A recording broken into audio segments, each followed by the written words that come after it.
Assalamualaikum warahmatullahi wabarakatuh. Selamat pagi, selamat siang, selamat sore, selamat malam. Berjumpa lagi kita pada pelajaran PKWU, tepatnya di kelas 12. Pada materi perencanaan kerajinan berdasarkan kebutuhan dan keinginan pasar global.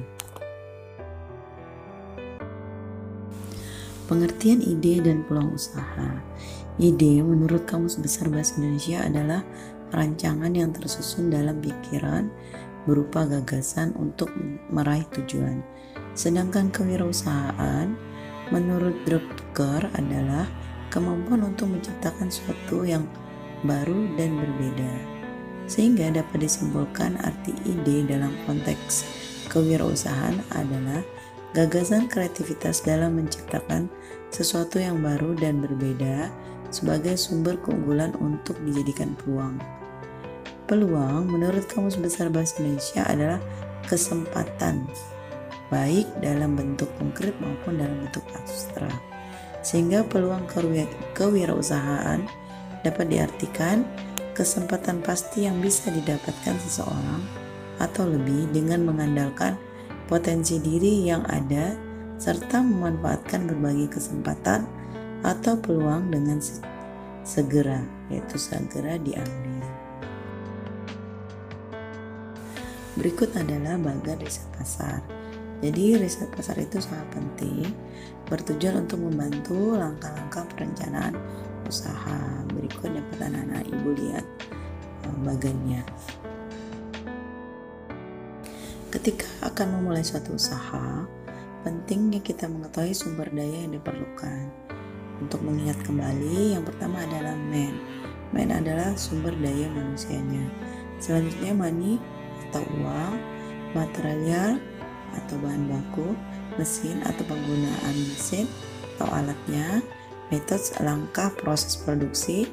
Selanjutnya yang terakhir adalah market atau pemasaran. Jadi biasa kita singkat dengan 6M.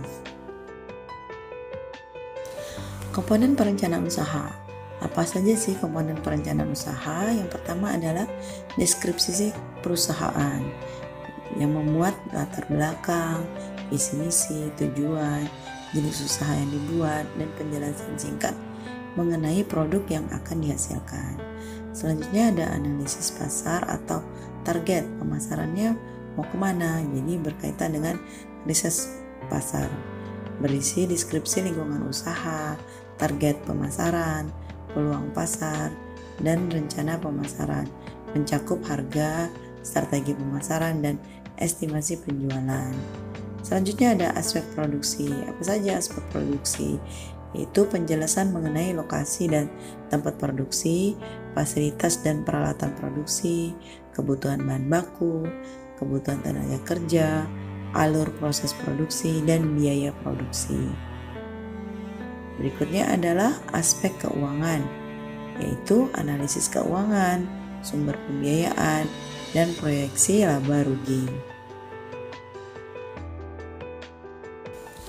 Langkah-langkah penyusunan perencanaan usaha. Yang pertama, minat atau passion. Jadi sebelum kita melaksanakan usaha, alangkah baiknya anak-anak ibu memikirkan kira-kira saya ini minatnya atau passion saya kemana ya. Selanjutnya adalah prospek dan kebermanfaatan bagi banyak orang. Jadi kita merencanakan suatu usaha, harusnya produk yang kita hasilkan itu membawa manfaat bagi banyak orang. Jadi ada prospeknya ke depan karena banyak orang yang menginginkan produk yang kita hasilkan. Selanjutnya setelah kita minat atau passion, prospek dan kebermanfaatan bagi banyak orang, yaitu yang terakhir adalah mindset, pengetahuan atau keahlian dan kerja keras. Jadi minat saja itu tidak cukup, tapi harus didukung dengan pengetahuan atau pola pikiran anak-anak ibu ketika melakukan suatu usaha. Tentunya harus dibarengi dengan kerja keras. Merancang produk. Merancang produk ini, apalagi kita membahas kali ini tentang produk kerajinan. Jadi yang pertama, bagaimana cara merancang produk, yaitu mencari ide. Jadi ide itu anak-anak ibu bisa dapatkan dari berbagai macam sumber, melalui media massa, cetak dan elektronik, melalui fasilitas internet, misalnya Google, YouTube, dan sebagainya. Selanjutnya setelah ide kita peroleh, lalu kita rasionalisasi. Rasionalisasi itu maksudnya apakah ide yang kita miliki atau ide-ide yang kita kumpulkan itu apakah bisa kita laksanakan, seperti itu. Selanjutnya setelah rasionalisasi, selanjutnya kita membuat prototip. Prototip itu seperti desain. Desainnya maunya misalnya membuat tas, maunya tasnya yang seperti apa, seperti itu. Merancang-rancang tasnya, dirancang-rancang seperti itu. Selanjutnya yang terakhir, belum terakhir ya, menentukan desain akhir. Menentukan desain akhir itu setelah prototip itu kita buat, lalu kita menentukan maunya misalnya tasnya yaitu yang spesifiknya yang seperti apa, seperti itu. Selanjutnya adalah tahap produksi. Tahap produksi ini di dalamnya termasuk dalam pengumpulan bahan, pembentukan produk, perakitan, dan finishing. Analisis SWOT.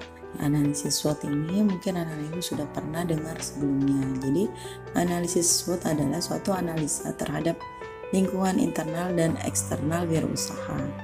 Analisis SWOT didahului dengan proses identifikasi faktor eksternal dan internal untuk menentukan strategi terbaik yang akan dilakukan. Jadi pembobotan tiap unsur SWOT. Jadi analisis SWOT dilakukan dengan wawancara, kuesioner. Jadi yang diwawancarai seperti aspek sosial, ekonomi, dan teknik pembuatan.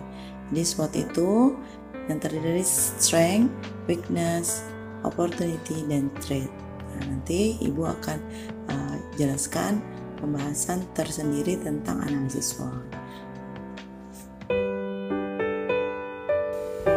Demikianlah pertemuan kita kali ini, semoga bermanfaat. Mohon maaf apabila ada kesalahan atau kekeliruan. Sebelumnya ibu ingatkan untuk mengerjakan soal ulangan harian pada kolom deskripsi. Terima kasih.